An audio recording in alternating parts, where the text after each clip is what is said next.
Okay, Dave Parrish here at Knack Builders. I got another video for you.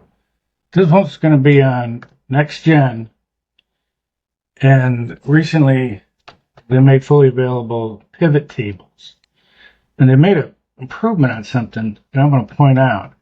This isn't going to be not going to be a full explanation of pivot tables, but I'm going to show you this important thing here. So this won't be long at all. Here's an app. Here's a test thing I'm doing with a pivot table in it. Now this is a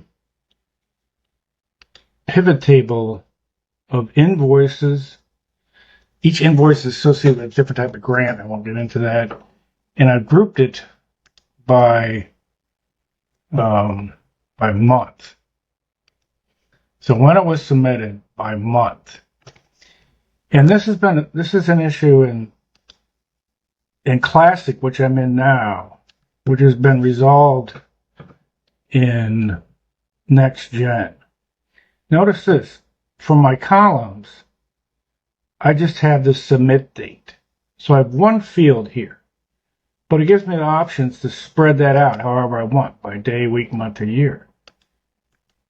And so it creates multiple columns based on whatever you chose. So we got August, September, October. Doesn't matter what dates are. And a lot of times what you want to do, we can add a column that's going to, or a function that sums the column. So I got 941. But I also want to do that for the rows, see how much the total is. And if you look at this thing right here, row summaries, this has been like this for years.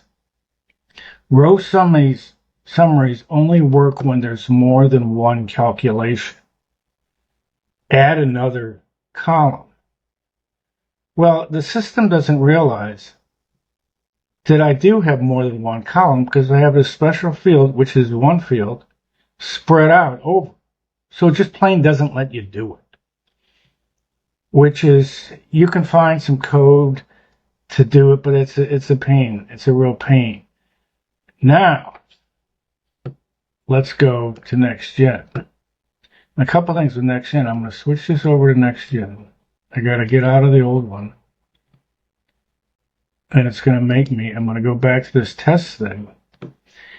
This is the old one from Classic. And it's saying, hey, it's no longer compatible. We can't use it.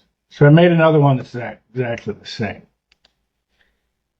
Now, it formats it slightly different, but I won't get into that. So we got the same thing here. Let's go to the guts of this. Display data. I'll move myself.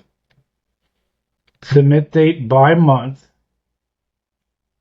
And the values, I want to show summary. This is what it allows me to do. I'm doing the count for each month. Now if I add summary and save it, you see it puts it here. I'm going to go to the live app. And here we have it. Now it adds this thing. The title, I'm not sure if we can get rid of that.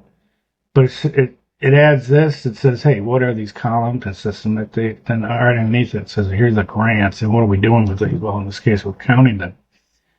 So NextGen has resolved this issue where I can automatically put the sum 9 plus 0 plus 0, 9, 38, 41, 71, and then something. So good news for that. Now Wishlist, we'd all like to be able to put percentages like you do on a spreadsheet. Add column in between, or let's say this was goal, actual versus goal, then we want a column that's going to say percentage. It doesn't let you do that. You can do it with code, but if no code platform, I don't want to do it. I want to just have it be done for me with some clicks. But we have this working now in NextGen, and it solved this issue, which has been a real pet peeve for mine for years. So that's what I got. Thanks, folks.